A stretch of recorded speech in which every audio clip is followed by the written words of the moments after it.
Segundo Reis, capítulo 1.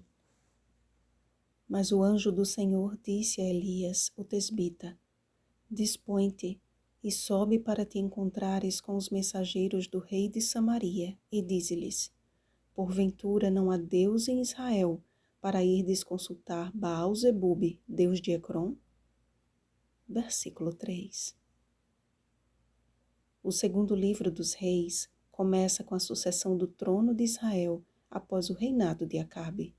Seu filho Acasias era um retrato exato da educação idólatra de sua mãe e corrupta de seu pai. Após um acidente, tendo a saúde gravemente comprometida, Acasias mandou mensageiros a consultar o Deus de Ecrom acerca de sua doença. Baal-zebube, que significa Senhor das Moscas, era uma das muitas divindades dos pagãos. Mas o anjo do Senhor se interpôs nesse caso, a fim de mais uma vez declarar que havia Deus em Israel. O profeta do Senhor foi enviado com uma mensagem de juízo e sua aparência peculiar logo lhe revelou a identidade. É Elias, o tesbita.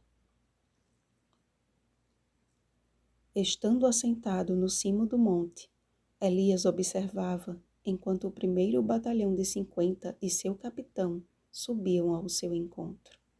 O que eles não esperavam era que não seria Elias a descer, mas fogo do céu desceria e os consumiria. O mesmo sucedeu ao segundo grupo enviado por Acasias.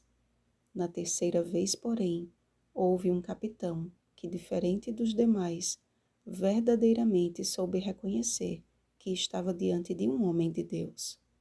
Clamando por sua vida e pela vida de seus subordinados, aquele homem teve sua prece atendida pelo próprio anjo do Senhor, que disse a Elias: Desce com este, não temas. Então Elias desceu com ele ao rei e declarou de viva voz a Acasias as mesmas palavras que havia dito aos seus mensageiros. A justiça de Deus não deve nos causar medo, mas ela é salvação, como está escrito, sendo justificados gratuitamente por sua graça, mediante a redenção que há em Cristo Jesus. Romanos capítulo 3, versículo 24. Muitas vezes, Deus nos reprova aqui para que não sejamos reprovados para a eternidade. Acasias não se deu por satisfeito até ouvir da boca do próprio Elias as mesmas palavras condenatórias ditas antes, mas em nenhum momento manifestou arrepender-se de seus pecados. Nós fomos criados, meus irmãos, para a felicidade eterna e não para a condenação, pois o castigo final não foi preparado para nós, mas para o diabo e seus anjos. Mateus capítulo 25, versículo 41. O arrependimento faz parte do processo de justificação. Se você não aceita este ato da bondade divina, não há perdão. E se não há perdão, você permanece em seus pecados e, como Acasias, sem falta, morrerás. A missão do profeta era transmitir a palavra do Senhor e conduzir o povo ao arrependimento. Foi o que Elias fez em todo o seu ministério, sendo zeloso em cumprir a vontade de Deus e indo exatamente para onde ele o mandava. Aquela chuva de fogo atingiu apenas alguns, porém chegará o tempo em que será uma execução em massa do juízo de Deus sobre os ímpios, quando estes cercarem a cidade santa após o milênio. Apocalipse capítulo 20, versículo 9. Se assumirmos, contudo, a atitude do terceiro capitão de Israel, em atitude de humildade diante do Senhor, não teremos o que temer naquele grande dia. Hoje, agora mesmo, diz o Senhor, convertei-vos a mim de todo o vosso coração, e isso com jejuns, com choro e com pranto. Rasgai o vosso coração e não as vossas vestes, e convertei-vos ao Senhor vosso Deus, porque Ele é misericordioso e compassivo e tardio em irar-se, e grande em benignidade e se arrepende do mal. Joel capítulo 2, versículos 12 ao 13. O título de homem de Deus havia sido desqualificado pelos falsos profetas do reino, mas Elias deixou bem claro que ele era de fato um homem de Deus. Títulos não dizem nada quando quem os representa não vive conforme o seu chamado.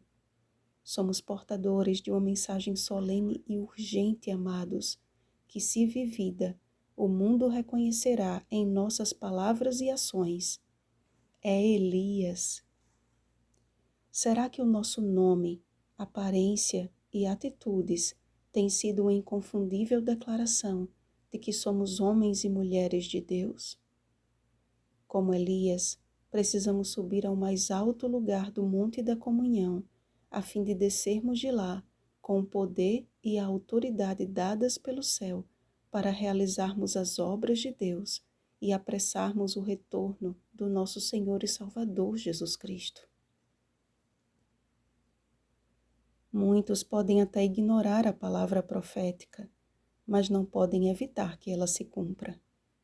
Assim, pois, morreu Acasias, segundo a palavra do Senhor. Chegará o tempo em que descer fogo do céu também não será mais um sinal evidente do poder do Senhor, mas a astúcia de Satanás para enganar a humanidade, de maneira que até fogo do céu faz descer a terra diante dos homens. Apocalipse capítulo 13, versículo 13. E o que nos ajudará a discernir o fogo do Senhor do fogo do maligno? A nossa caminhada com Deus. Temos andado em conformidade com a vocação que recebemos do alto? O Senhor dizia a Elias, suba, e ele subia. Dizia, desça, e ele descia. Vai, e ele ia. Que o Espírito Santo faça de nossa vida uma inconfundível revelação de que somos, por preceito e por exemplo, homens e mulheres de Deus. Vigiemos e oremos. Bom dia, homens e mulheres do Senhor. Oremos pelo batismo do Espírito Santo. Oremos uns pelos outros. Rosana Garcia Barros.